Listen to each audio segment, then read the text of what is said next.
O clima seco em boa parte do país já provocou o aumento de queimadas. O Hospital Veterinário da Universidade Federal de Uberlândia, no Triângulo Mineiro, recebe uma grande quantidade de animais machucados. Tamanduás, tatus e até filhotes de jacaré. O que eles têm em comum? Não sobreviveram às queimadas. O número de animais feridos e acidentados na região movimenta o Hospital Veterinário da UFO. Este lobo-guará, atropelado na rodovia ao tentar fugir do fogo, quebrou uma das pernas. Está com fixador externo para recuperação. Este macaco bugio vive história parecida, mas não teve a mesma sorte do lobo. Por causa do desmatamento, o mamífero fugiu do seu ambiente natural para a cidade. Precisou amputar o braço por tocar na rede elétrica. Por ano, cerca de 1.000 animais são atendidos no Hospital Veterinário da UFO. 50% deles são vítimas da destruição do meio ambiente. Aqueles animais que sobreviveram à queimada naquela região não têm ali local de alimentação, de abrigo, local adequado para a sua sobrevivência. Com isso, eles acabam migrando, né? Além de se considerar a agressão direta para os animais, né? A própria queimadura, a agressão física nesses animais. Para alertar a população dos perigos provocados pelo fogo, os animais que não sobrevivem aos acidentes ou queimadas ficam como exemplo da falta de conscientização e se transformam em instrumentos de educação ambiental por meio da taxidermia. Antigamente, usava-se o termo empalhamento, hoje é a taxidermia, que nada mais é do que a retirada da pele do animal, onde se faz a montagem no esqueleto de ferro, faz o preenchimento e fica nas condições e características originais do animal. Considerada crime ambiental, a queimada irregular, ou seja, sem autorização dos órgãos competentes, tem punição. É crime, causando aí ao infrator a prisão em flagrante, além da multa administrativa e apreensão de todo o material que está sendo usado ali na queima. A gente tem que tentar amenizar as consequências sobre a fauna, ou sobre o meio ambiente de maneira geral, já que o próprio ser humano depende também desse ambiente intacto para a própria sobrevivência. Quinta-feira de predomínio de tempo frio e chuvoso em todo o Brasil. No sul do país, uma massa de ar polar aumenta o frio, o sol predomina, mas a temperatura fica baixa e muitas áreas amanhecem com neblina. Chove fraco no litoral de Santa Catarina e do estado do Paraná. Em Porto Alegre, máxima de 18, mínima de 11 graus.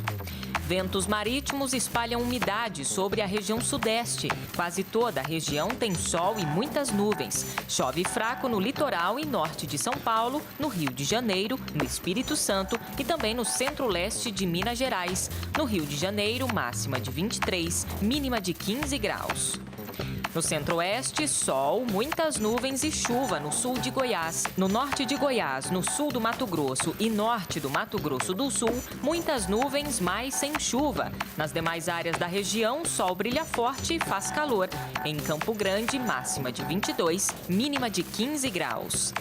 O ar seco predomina no Nordeste. Em quase toda a região faz sol, mas não chove. Há previsão de chuva no norte do Maranhão, do Piauí, do Ceará, no litoral do Rio Grande do Norte, da Bahia e de Alagoas. Em Salvador, máxima de 28, mínima de 21 graus.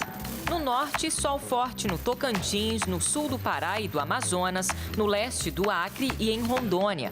Pode chover no norte do Amazonas, em Roraima e também no leste do Amapá. O restante do norte tem sol, nuvens e chuva. Em Belém, máxima de 34, mínima de 23 graus. O governo de São Paulo anunciou nesta quarta-feira que suspendeu a decisão de multar quem aumentar o consumo de água no estado. A medida foi anunciada há 3 meses e descartada nesta manhã pelo governador Geraldo Alckmin. A decisão havia sido tomada para enfrentar a crise do sistema Cantareira, mas o governador afirmou que, como houve redução no consumo, a medida se tornou desnecessária. Segundo a Companhia de Saneamento Básico do estado de São Paulo, a Sabesp, 87% dos clientes reduziram o consumo. A prorrogação do fim do período de vacinação contra a gripe, com essa prorrogação, o Ministério da Saúde conseguiu atingir a meta de imunizar 80% dos grupos prioritários. Após liberar a aplicação para profissionais envolvidos com a Copa, as doses que sobraram estão liberadas para a população.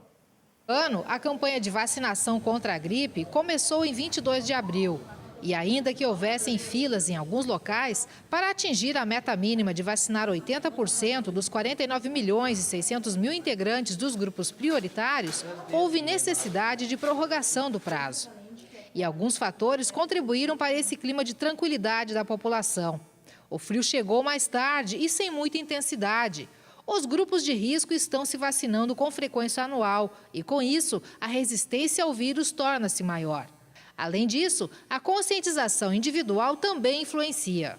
Aparecendo algum sintoma de gripal, já procura um médico, já recebe a medicação. Em função do inverno mais rigoroso, o Rio Grande do Sul tem sido o estado mais afetado desde o surgimento da gripe A. E este ano, os números apontam redução de cerca de 90% das notificações. Segundo o Ministério da Saúde, ano passado, nesta época, 339 pessoas já haviam morrido de gripe A em todo o Brasil. Já os dados da Secretaria Estadual da Saúde do Rio Grande do Sul contabilizavam 305 casos de gripe influenza e 32 óbitos. Este ano, até agora, são 16 casos e nenhum óbito. Nesta campanha de 2014, o Ministério da Saúde adquiriu 53 milhões e 500 mil doses de vacinas para todo o país, que foram distribuídas em 65 mil postos de saúde. E ainda que o número de casos tenha reduzido drasticamente, especialistas seguem recomendando a vacinação e os cuidados básicos de higiene. Eu acho que o pessoal está se cuidando mais. E a gente sempre continua orientando, né, que é para continuar com ao tossir, né, levar o lenço na boca, usar a etiqueta respiratória, né, tomar bastante líquido, não evitar ambientes aglomerados, né, pessoas gripadas, doentes, procurar o médico, não ficar em casa tomando chazinho. Então, esses cuidados, eu acho que a população está mais atenada esse ano. Entraram em vigor novas regras da Agência Nacional de Telecomunicações. Algumas você já pôde ver aqui no NT Vale, como a que obriga as empresas a disponibilizarem a opção de cancelamento sem precisar falar com algum atendente. Entre as novas regras está também a ampliação dos direitos para quem utiliza serviço pré-pago na telefonia móvel. A repórter Anne Beckhauser tem os detalhes. 78% dos usuários de telefonia móvel no país possuem planos pré-pago e as novas regras da Anatel também beneficiam esse público com a garantia de alguns direitos. Estou aqui com José Rubens de Souza, que é diretor do Procon em Jacareí, São Paulo. Foi estabelecida uma validade mínima para o crédito nos telefones pré-pagos. Que prazo é esse e como os usuários devem ficar atentos? Antes, os créditos pré-pagos, eles tinham validade menor, né? Ou seja, tinha validade de 10 dias, 15 dias. Hoje, o prazo menor é 30 dias. Então, o consumidor tem que ficar atento, porque assim que estiver vencendo o crédito do celular, ele deverá renovar para que não fique sem sinal na sua linha. As operadoras têm um prazo já determinado para se adequar a essas novas exigências? A partir de hoje, as operadoras terão 4 meses para poder se adaptar às novas regras da Anatel. Agora, quando o crédito estiver expirando, o usuário tem que ser avisado? Exatamente, essa é mais uma novidade.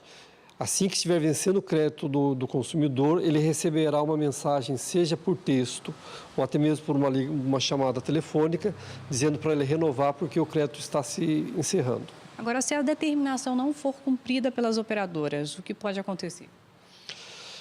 As operadoras elas são fiscalizadas tanto pela Agência Nacional de Telecomunicação quanto pelos PROCONs. Então, ela poderá ser autuada por ambos os órgãos. São muitas as reclamações desse tipo de telefonia móvel?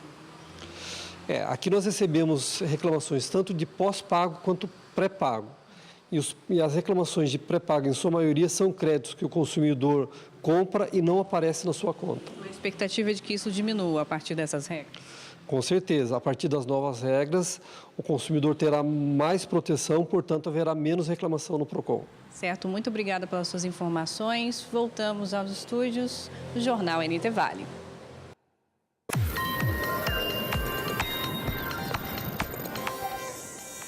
Amigos, a Anatel, com essa história de colocar freio na telefonia celular, está fazendo coisas muito interessantes. Essa decisão, por exemplo, de encurtar a diferença das tarifas entre as operadoras nas ligações entre uma e outra, está sendo bastante interessante. Até o ano de 2019, eles vão ter que baixar essa tarifa de 23 centavos para 2 centavos apenas.